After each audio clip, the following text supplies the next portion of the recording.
Bupati Kuansing Suhardiman Ambi membantah tudingan bahwa dirinya meninggalkan amplop untuk Menteri Kehutanan Raja Juli Antoni.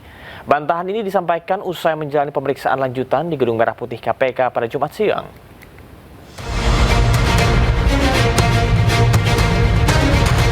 Mantan Bupati Kuantan Singingi Kuansing Suhardiman Ambi membantah pernah memberikan amplop kepada Menteri Kehutanan Raja Juli Antoni. Bantahan itu disampaikan usai menjalani pemeriksaan di Gedung Merah Putih KPK Jumat siang. Suhardiman menegaskan amplop yang diduga berisi uang pecahan dolar Singapura tersebut bukan berasal dari dirinya.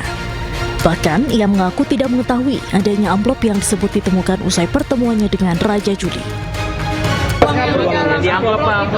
Saya nggak tahu isinya. Apa isinya apa ya? Itu Bapak yang ngasih Pak. Bapak yang ngasih Bapak. Gue Bapak yang ngasih. Kenapa dikasih Pak? Kenapa dikasih Pak? Kenapa dikasih Pak? Kasih tanggapannya dong Pak. Sementara itu KPK menyatakan laporan penolakan gratifikasi Menteri Kehutanan Raja Juli Antoni telah selesai diproses di Deputi Pencegahan. Meski demikian, penyidik KPK masih mendalami pihak yang berinisiatif memberikan amplop serta motif di balik itu. Terkait dengan pelaporan gratifikasi yang dilakukan oleh Pak Menhub ini sudah case close. Sedangkan di penindakan ini masih akan terus didalami keterkaitannya. Karena dalam konstruksi perkaranya Pak Bupati setelah mengumpulkan uang dari para pihak tersebut, kemudian uang ini diberikan kepada Pak Menteri. Nah, ini tentu didalami. Maksud, tujuan, inisiatifnya dari pihak siapa, motifnya untuk apa, semuanya akan didalami oleh penyidik. Sebelumnya, Menteri Kehutanan Raja Juli Antoni mengungkapkan bahwa Bupati Kuansing Suhardiman Ambi pernah beraudiensi di Kementerian Kehutanan pada 2 Juni 2026 terkait pelepasan kawasan hutan. Usai pertemuan, Raja Juli mengaku menemukan sebuah amplop yang ditinggalkan Bupati Kuansing Suhardiman. Dirinya langsung memerintahkan agar amplop tersebut dikembalikan pada 12 Juni 2026 sebelum KPK melakukan operasi tangkap tangan terhadap Suhardiman Ambi. Tim Liputan News melaporkan. Joko Widodo menuding pengajuan gugatan pra-peradilan yang dilakukan berkali-kali oleh Rosuryo terkait dengan kasus dugaan ijazah palsu merupakan siasat untuk mengulur waktu pemeriksaan dan persidangan. Pihak Jokowi ini yakin bahwa taktik buying time yang dilakukan oleh Rosuryo telah menghambat proses hukum.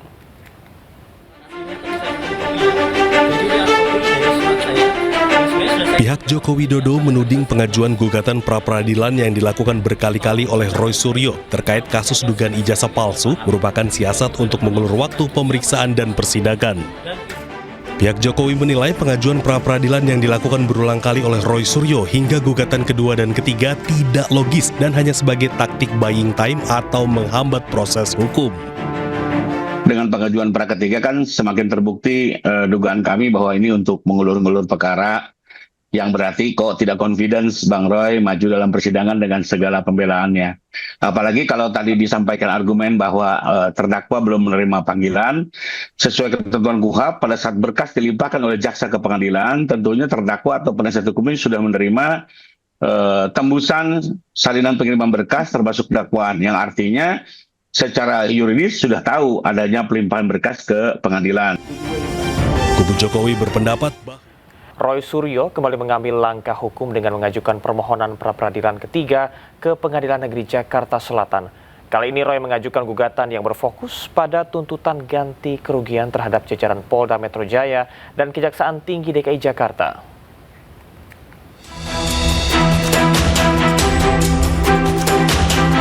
Kasus hukum terkait tudingan ijazah palsu Presiden ke-7 Republik Indonesia Joko Widodo kembali memanas.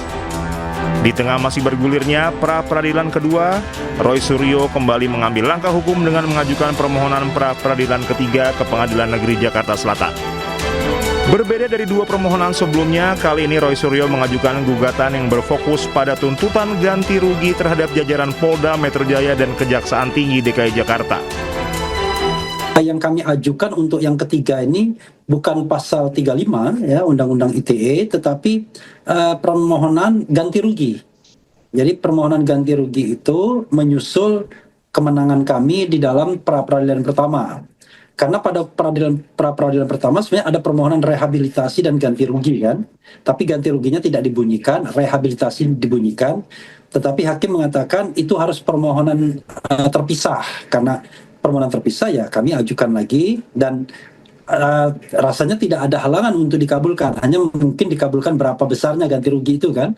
Bukan soal jumlah uangnya, tetapi lebih kepada pembelajaran publik bahwa ada loh hak-hak Anda kalau Anda kemudian diperlakukan sewenang-wenang oleh penyidik dalam sebuah kasus pidana, tindak pidana. Dan ini setelah kita dimenangkan bahwa penangkapan, sebelumnya penggeledahan dan kemudian penahanan itu dikatakan ilegal ya atau dikatakan tidak sah, maka disitulah kemudian kita punya standing untuk menggugat atau mengajukan permohonan ganti rugi begitu. Sementara Kapus Penkum Kejaksaan Agung membenarkan tersangka Febri Adriansyah ex Jampitsus sudah dipanggil untuk diperiksa pasca ditetapkan sebagai tersangka. Anang Supriyatna juga membuka peluang adanya penggeledahan di rumah Febri Adriansyah yang berlokasi di Jakarta Selatan oleh penyidik. Memang benar hari ini penyerahan dokumen, baik itu dokumen terkait barang bukti cetak ataupun elektronik, juga emas dan uang, baik itu uang rupiah dan mata uang asing, juga tersangka saudara DR, dan juga administrasi penetapan sprindik dan penetapan tersangka atas nama FA. Dan di saat bersamaan juga penyidik Kejaksaan Agung telah memanggil saudara FA untuk diperiksa sebagai tersangka. Terkait dengan bagaimana penggeledahan itu tergantung nanti kepada kepentingan dari penyidik. Yang jelas, sebagaimana saudara ketahui, beberapa tempat sudah digeledah dan didapati beberapa barang bukti. Tim penyidik Polri menyerahkan barang bukti kasus dugaan korupsi dan tindak pidana pencucian uang Febri Adriansyah dan Don Rito ke Kejaksaan Agung.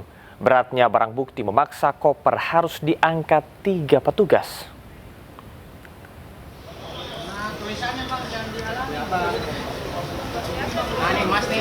Barang bukti dalam perkara yang menjerat mantan Jampitsus Febri Adriansyah tiba di Gedung Bundar Kejaksaan Agung Jakarta Jumat siang.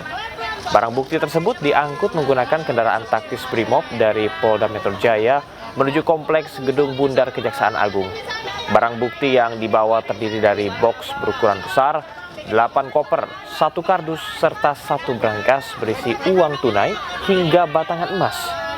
Seluruh barang kemudian diturunkan untuk dipindahkan ke dalam gedung. Proses penurunan barang bukti mendapat pengawalan ketat dari aparat keamanan. Beberapa koper bahkan diangkut 3 petugas karena beratnya barang bukti emas dan uang tunai. Oh, KP ditaruh koper, KP no. Berat banget, Bang. TV apa, Bang?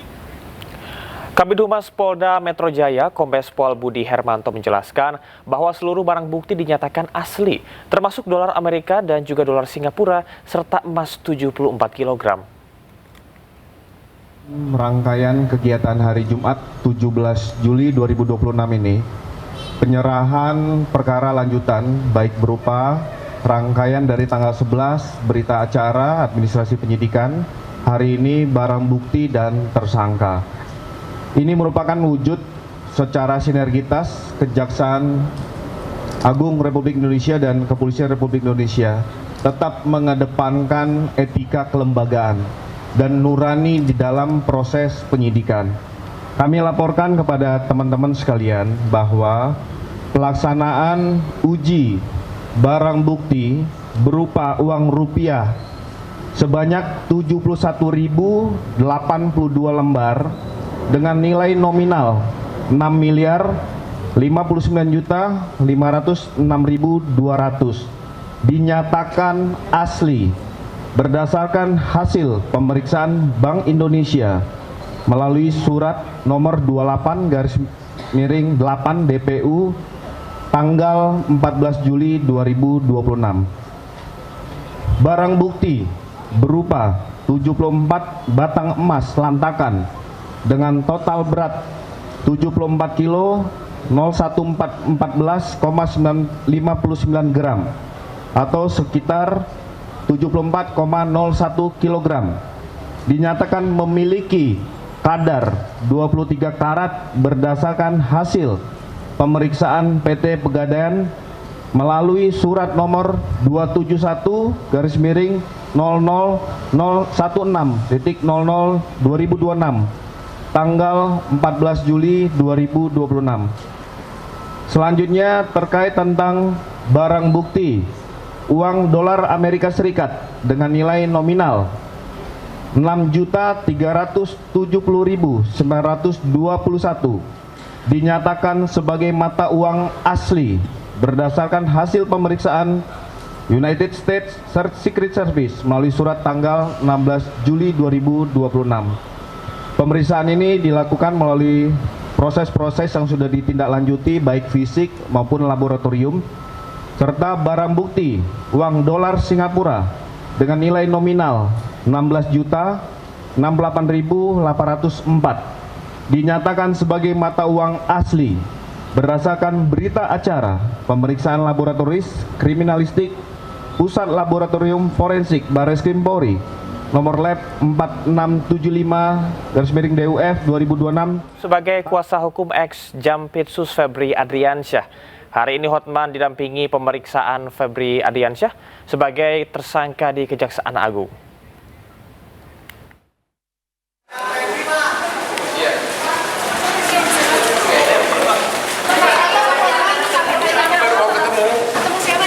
Pengacara Hotman Paris Hutapea telah ditunjuk sebagai kuasa hukum mantan Jaksa Agung Muda bidang tindak pidana khusus Febri Adriansyah.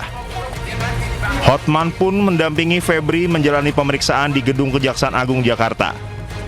Hotman mengatakan Febri diperiksa sebagai tersangka dalam kasus dugaan tindak pidana korupsi dan tindak pidana pencucian uang.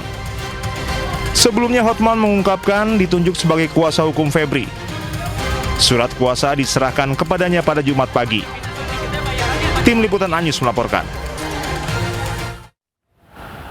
Sejumlah barang bukti yang jumlahnya fantastis ditemukan di rumah ex-Jampitsus Febri Adriansyah. Tapi hingga kini siapa pemiliknya belum juga terkuak. Febri sebelumnya sempat mengiyakan bahwa rumah disentuh miliknya, namun tidak dengan barang bukti yang disita.